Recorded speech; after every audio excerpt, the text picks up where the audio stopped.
Madame, Monsieur, bonsoir, nous sommes le mercredi 31 octobre 2018. Bonne fête à tous les Quentins et bienvenue pour cette nouvelle édition.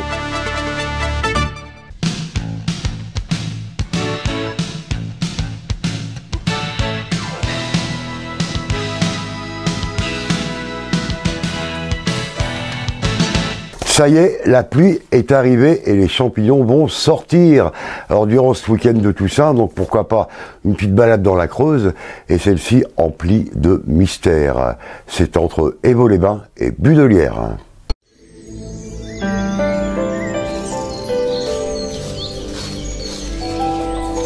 Les pierres dans la Creuse nous content mythes et légendes. Aux limites du Berry, de l'Auvergne et du Limousin, vous serez transporté au cœur du Moyen-Âge.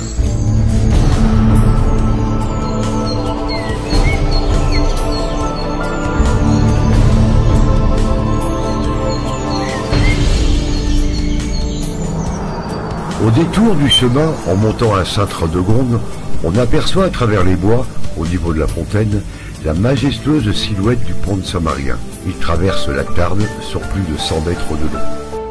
Situé entre Évaux-les-Bains et Budolière dans la Creuse, le pont suspendu traverse la Tarn non loin de son confluent avec le Cher. Sa construction a été terminée le 4 novembre 1921. Celui-ci remplace une vieille passerelle noyée après l'édification du barrage de Rosebute. Il est au milieu d'une nature sauvage où a vécu Saint-Marien. La chapelle et le cimetière tout proches sont les seuls vestiges d'un village du Moyen-Âge, le châtillon d'Entraigues, qui était encore habité il y a moins de 2 siècles.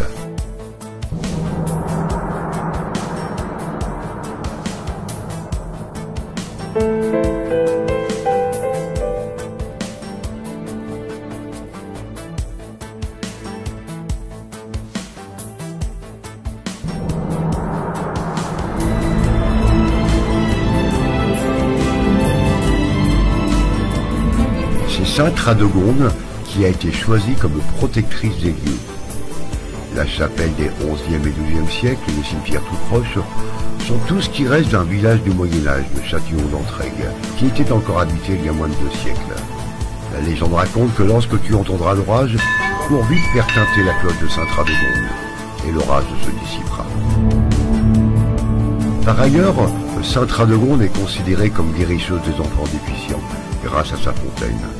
On peut également observer un ancien cimetière qui a été utilisé au XVIIe et XVIIIe siècle. Les dalles mortuaires de pierre brute, dont certaines sont sculptées de croix, reposent à proximité. Ce dernier ainsi que la chapelle sont les derniers vestiges de l'ancien village du château d'Entraigues, qui deviendra plus tard la paroisse de Sainte-Radegonde. Celle-ci fut habitée jusqu'au XIXe siècle.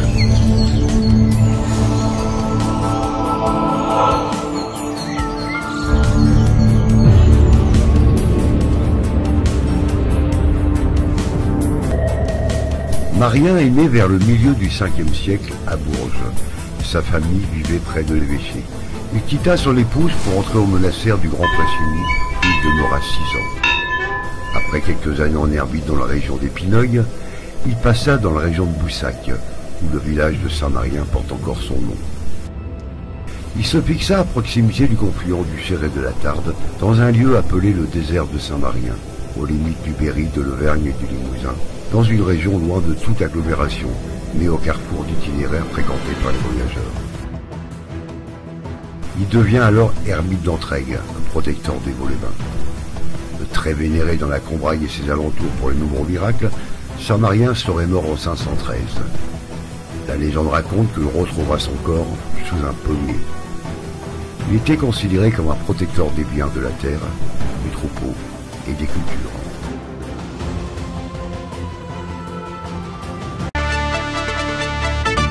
Une artiste est née à Montluçon, donc c'est Christine Depège.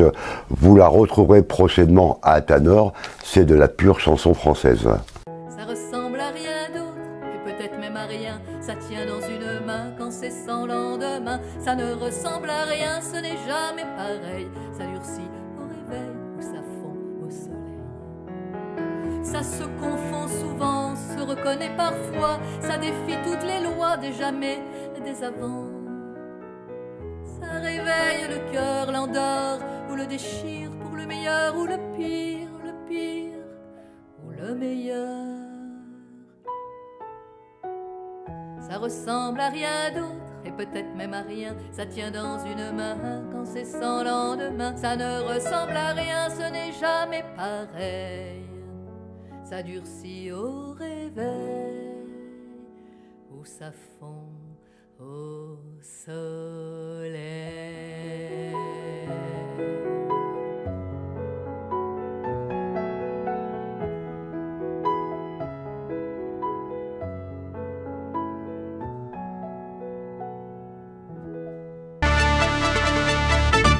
Vous avez un projet immobilier, des travaux à réaliser, Alfipa Conseil sera votre allié et c'est à Montluçon. Une nouvelle entreprise à Montluçon, Alfipa Conseil.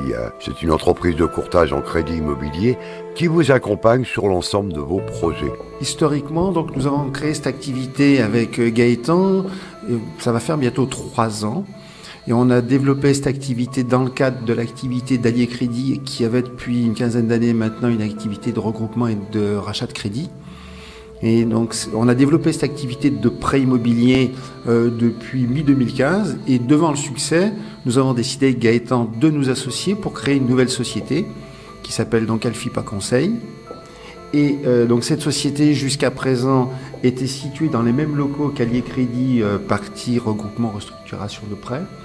Et donc on a décidé de changer les locaux récemment et c'est la raison pour laquelle aujourd'hui nous inaugurons ces nouveaux locaux qui se trouvent au 72 avenue Kennedy. Aujourd'hui, le marché du financement immobilier est de plus en plus varié et complexe. L'union fait la force. Depuis 15 ans, Allier Crédit vous accompagne dans vos démarches bancaires. Allier Crédit existe depuis 15 ans. D'ailleurs, on fête les 15 ans ce mois-ci. Et à l'occasion de notre déménagement, on a choisi aussi de changer de nom pour reprendre le même que les deux autres structures qui sont à Cournon et à Riom. Pour nous, de regrouper effectivement les 3 structures avec un même nom, c'est d'avoir auprès de nos partenaires financeurs un poids grâce au volume d'affaires réalisé par ces 3 structures suffisamment important qui nous permet réellement de négocier pour nos clients des conditions qui sont préférentielles vu le volume d'affaires que l'on peut leur apporter.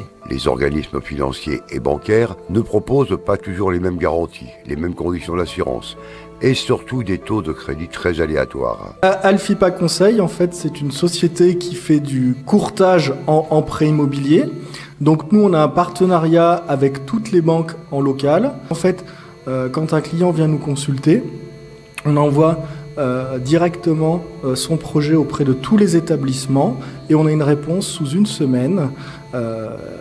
Dès que le client revient nous voir lors du 2e rendez-vous, on leur fait part des propositions qu'on a pu recevoir et il choisit directement la meilleure proposition et on l'accompagne à la banque avec lui. Alfipa réalise une étude complète et personnalisée grâce à leur formation dans le domaine juridique et fiscal. Nous, on prend en charge en fait le client donc à partir du moment du premier rendez-vous. Donc ça peut être pour calculer combien il peut emprunter. Après, effectivement, on démarche les banques. Le but aussi, c'est qu'on accompagne le client jusqu'au bout. Donc on va accompagner le client lors du rendez-vous à la banque pour s'assurer que les conditions sont bien respectées. Et puis suivre, le bon déroulé jusqu'à temps qu'il puisse signer chez le notaire quand c'est une acquisition ou effectivement quand c'est de la construction par rapport à la vente du terrain. Alors, nos clients concernés, donc on peut recevoir, c'est effectivement les gens qui ont donc un projet qui concerne la construction, l'acquisition ou l'acquisition avec des travaux ou de la rénovation. Ils peuvent venir nous consulter, donc ça peut être en préambule pour un calcul d'enveloppe, un petit peu déterminer le montant qu'ils peuvent prétendre. Et une fois que le projet est bien déterminé, on lance le dossier auprès de toutes les banques et en règle générale, sous 8 jours, on a le retour. C'est plus rapide, dans le sens où nous, on rencontre le client une première fois et on consulte toutes les banques avec qui on a un partenariat. Au bout d'une semaine, on le revoit, on lui fait part de toutes ses propositions, il choisit l'établissement. Et la semaine d'après, on est directement à la banque. Ça lui évite d'aller voir une banque X, d'obtenir des conditions, d'aller voir la banque Y, d'obtenir des meilleures conditions et de revenir renégocier. Nous, directement, on a directement la meilleure proposition de la part des banques et on ne renégocie pas avec elles. Donc, naturellement, toutes les banques ne savent pas comment sont positionnés les autres et cela a tendance à tirer les taux vers le bas. Il vous assure une explication claire et précise des offres qui vous sont proposées. À l'origine, pour démarrer cette activité, j'ai souhaité m'entourer de réels professionnels. C'est-à-dire que dans le groupe Alfipa, sur les 3 agences, Montluçon, Riom et Cournant, les personnes avec qui on travaille sont tous des professionnels qui ont travaillé pendant à minima une dizaine d'années dans des agences bancaires et qui ont eu des responsabilités. Donc ce sont des personnes qui ont une réelle connaissance et des compétences pour pouvoir conseiller le client dans son intérêt.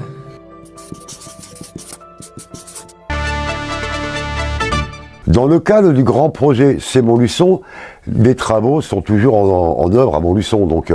La rue Paul Constant et la place Louis Bavet seront fermées du 29 octobre au 1er novembre. La rue Jean-Jacques Rousseau, au pont du Châtelet, sera ouverte pour les riverains. La France grogne et les Français ont décidé de s'unir. Alors nous vous donnons rendez-vous donc le samedi 3 novembre à 16h. Ce sera pour un direct sur Facebook, sur la page ICA Info TV. On va parler du projet du grand blocage de la France du 17 novembre.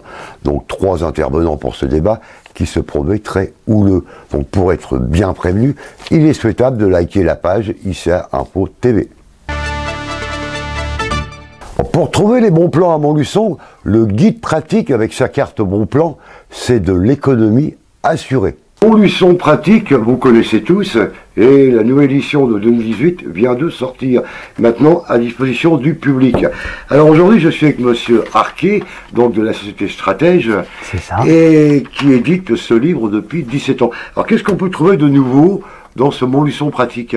C'est 250 pages d'informations pour bien connaître son tissu associatif et puis bien vivre dans sa ville.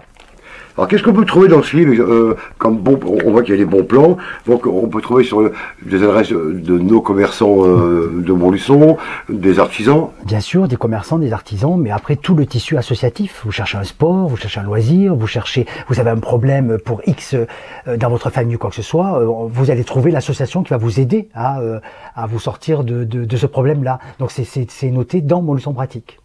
Montluçon pratique qui est en plus réactualisé, donc vous êtes sûr de tomber sur les bonnes informations, et c'est vrai que c'est ce genre d'informations qu'on ne trouve pas, qu'on a beaucoup de mal à... L'idée il y a plus de 20 ans, c'est que dans une ville, il y a beaucoup d'informations, mais elle est toujours très diffuse, et même aujourd'hui avec Internet, il faut aller sur le site de la mairie, de la communauté de communes, de l'office de tourisme, du conseil général, de l'UDAF, de la CAF, enfin on est tous en train de chercher de l'information. Nous, on a tout réunis dans un seul et même document. Donc les enfants, la famille, la santé, les seniors, il y a tout ce qu'on a besoin d'avoir et de connaître sur la ville. La Bible de Montluçon. C'est ça. Alors, je crois que cette année, il y a une nouveauté. Donc, donne-nous un peu la primeur. Voilà, donc la nouveauté, c'est qu'on a mis en place un nouveau concept qui s'appelle la carte des bons plans. Donc la carte des bons plans, c'est une carte qui est diffusée gratuitement sur la ville de Montluçon. Donc le plus facile pour la trouver, c'est la demander à la cité administrative ou à l'office de tourisme. Donc elle permet d'accéder à des bons plans. Donc l'idée, si vous voulez, c'est on est allé voir les commerçants pour booster leur activité, de leur dire faites des offres pour attirer le chaland. Donc moi je suis restaurant, j'ai besoin de travailler un peu plus le soir, ben je vais faire moins 20% sur le menu si vous venez à 2, ou je vais faire le cocktail offert. Voilà, l'idée c'est de créer un échange et de donner envie aux gens de découvrir leurs commerçants. Alors nous, on va se retrouver donc lundi, puisque demain c'est férié, et vendredi, donc vous retrouvez tous les replays de la semaine, et on va parler de l'agenda de ce week-end. Allez, on part dans l'Allier, donc à Moulins ce samedi, et dimanche, exposition de contes de fées. À Charroux samedi, ce sera la fête de la soupe, et c'est à 17h. À Commentry, donc ce jeudi, bourse aux jouets, de 9h à 16h30. Et dimanche, marché d'automne de 10h à 19h, et c'est à la salle L'Agora. À Roc, le dimanche, 5e brocante, jouets, vêtements, c'est de 9h à 19h. À Montluçon, dimanche, au parc des expositions, le 14e festival du disque et de la BD. Un petit peu de musique, donc vous retrouverez le DJ Jean-Lot lors d'une soirée karaoké au King Peas vendredi. Et samedi, toujours avec le DJ Jean-Lot, ce sera au bar-restaurant La Cantina pour une soirée moules frites. L'ambiance est assurée et ce sera avec les années 90 et 2000. Et on continue dans la Creuse, donc à Aubusson vendredi et samedi, l'enduo du Limousin. À Sainte-Fère dimanche, la traditionnelle fête de la pomme. Et à Béthède dimanche, la 8e édition de la fête de la soupe. À Boussac, dimanche, les plus des couturières, c'est à la salle polyvalente de 9h à 18h. Et à Ain, dans la Creuse, du 1er au 13 novembre, le 25e salon des artistes, c'est de 9h30 à 12h et de 14h à 18h. Ce soir à la télé, donc sur M6, le meilleur pâtissier, et sur TFX, Joséphine Anse Gardien. Donc à samedi pour le direct à 16h, donc sur la page ICA Info TV, et vous saurez peut-être tout sur les blocages du 17 novembre. Alors bonne soirée à tous, bon week-end et portez-vous bien.